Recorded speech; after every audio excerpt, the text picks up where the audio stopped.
So when I tell students that I'm a ranker, I would get questions like दिन में कितने घंटे पढ़ाई करते थे, कितने lectures रोज देखते थे, and कितना time क्या routine था आपका and stuff.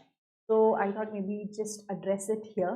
Hello, I'm CS Sanita. I got AIR 4 in professional, AIR 6 in professional, and in this video I will be sharing with you the routine that I had 4 months before the exam.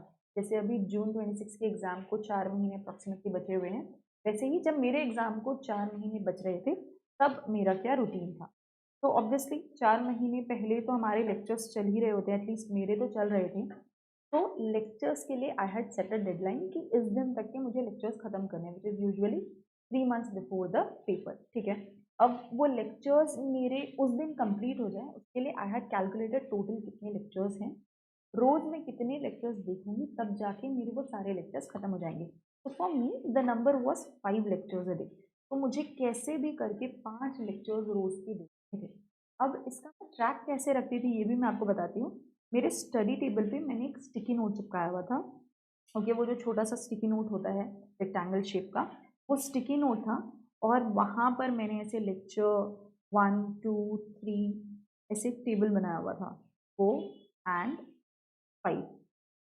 और उसके साथ मेरे week के पूरे days लिखे हुए थे, Monday Tuesday से लेके संडे तक के, क्योंकि Sunday also I would watch lectures. तो यहाँ पर मैं जैसे जैसे मेरे लेक्चर्स होते जाते थे मैं उसे टिक या क्रॉस करते जाती थी, सो दैट एक ट्रैक रहे, ट्रैक से ज़्यादा एक मोटिवेशन रहे कि हाँ 3 लेक्चर हुए हैं, 2 ही बाकी है, 2 बॉक्स मुझे कैसे भी टिक करने हैं। तो उससे एक मोटिवेशन बना रहता था और एक ट्रैक रहता था। कहीं पर भी ऐसे होता था कि मिस आउट हो गया है, नहीं हो पाया, तो वो देख के लगता था कि इसके बाद तो कोई भी लेक्चर मिस नहीं होना चाहिए। तो that help me a lot in watching 5 lectures a day. This is something that you can also do. पहला तो मेरे लेक्चर्स चलते थे, उसके साथ साथ I would make notes compulsorily. Notes same day ही बनाने होते लेक्चर्स के साथ। अगर उसके बाद बनाएंगे, हमने सोचा कल बनाएंगे, तो वो कल आता नहीं है जल्दी से। ठीक है, मेरे केस में तो नहीं हो पाता था। इसीलिए आई वुड इंश्योर कि जो लेक्चर्स मैं देख रही हूँ साथ साथ में उसी वक्त या सेम डे ही मैं उसके सारे के सारे नोट्स बना लूँ। जो भी प्रैक्टिस के लिए ड्राफ्ट बनाने होते थे, क्वेश्चन सॉल्व करने होते थे, I would do the very same day.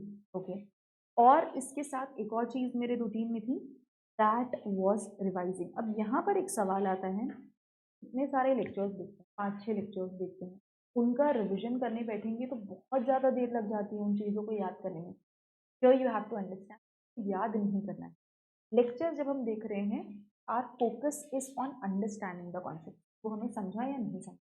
ठीक है, तो जब आप डेली के लेक्चर देखने के बाद उसका रिवीजन करते हो या फिर अगले दिन लेक्चर शुरू करने से पहले प्रीवियस डे का रिवाइज करते हो, जैसा भी सूट्स यू, उस वक्त you have to just see कि ओके ये कॉन्सेप्ट मुझे समझ आया है, दिस कॉन्सेप्ट इज समथिंग जो मुझे अपनी भाषा में किसी को बताना होगा तो I be able to explain. उतना understanding is required when you are watching lectures. आपको याद करने की जरूरत नहीं है, जैसा ही से एवरी टाइम अभी याद कर लोगे तो कौन सा 4 महीने याद रहेगा। ठीक है, अभी you are just getting new new information every day. अभी बस आपको देखना है कि वो इन्फॉर्मेशन आपको समझ आई है या नहीं आई है। When you are revising you don't have to sit and memorise, घंटों लग जाएंगे उसमें। फटाफट बस नोट से पन्ने पलट के देखना है कि हाँ ये वाला टॉपिक पढ़ाया था, मुझे याद आ रहा है, मुझे समझ आया। ठीक है, तो ये मेरे रूटीन में होता ही होता था। अब इसके अलावा I will tell you 2 things जो मेरे रूटीन में मैंने थोड़ी लेट से शुरू किया, बट मुझे लगता है वो जितना जल्दी शुरू करती उतना अच्छा होता। तो those 2 things also I am sharing. One is to go for a walk. Oh my God, I can not tell you इसका कितना ज़्यादा फर्क पड़ा था, because in my professional attempt COVID आया था और उस वक्त पे घर पे बैठ के पढ़ना, पहली बार ऐसे ऑनलाइन पूरा दिन बैठ के पढ़ रहे हैं, अकेले बैठ के पढ़ रहे हैं, लॉट ऑफ स्टफ। तो वहाँ पर there was no physical exercise और anything that I was doing. फिर मैंने थोड़ा बहुत मेडिटेशन वगैरह शुरू किया, जर्नलिंग शुरू किया, but what help my brain and my body was a morning walk. कभी कभी मॉर्निंग वॉक नहीं हो पाता था तो मैं इवनिंग वॉक के लिए जाती थी, उससे भी बहुत ज़्यादा रिफ्रेश और रिचार्ज फील करती थी। तो वॉक करना इज़ वेरी वेरी हेल्पफुल। मतलब ये जब आप करोगे तब आपको समझेगा कि कितना हेल्प करता है आपको। आप रिचार्ज हो जाते हो, आपकी बॉडी मूवमेंट करती है, तो स्ट्रेस जो बिल्ड हो रहा है आपकी बॉडी में वो रिलीज होता है। तो ये मैंने थोड़ा लेट शुरू किया था, बट अगर आप अभी से शुरू कर देंगे this will help you a lot. ठीक है, अब इसमें भी 1 घंटे वॉक करना है ऐसा कुछ भी नहीं है। 15, 20, 30 मिनट्स जितना भी आपके लिए पॉसिबल हो उतना you should be doing. 5 minute मत करके आना please, 15 minutes at least. So that was one thing. And the other thing was reconnecting.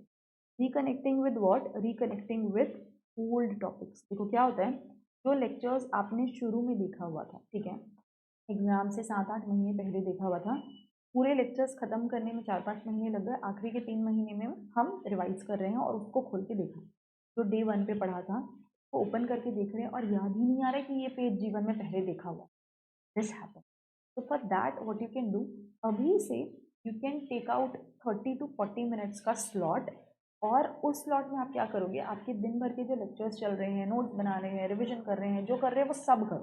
ठीक है, इस 30 to 40 मिनट्स में आप जो सबसे पहले जो चैप्टर्स आपने शुरू किए थे, जो भी सब्जेक्ट्स के जो अभी नहीं पढ़ रहे हो, उनके रिविजन वीडियोस देखना स्टार्ट करो। Revision videos, marathon, single single chapter का रिविजन अवेलेबल है, जैसे भी एक दो चैप्टर के रोज देखो।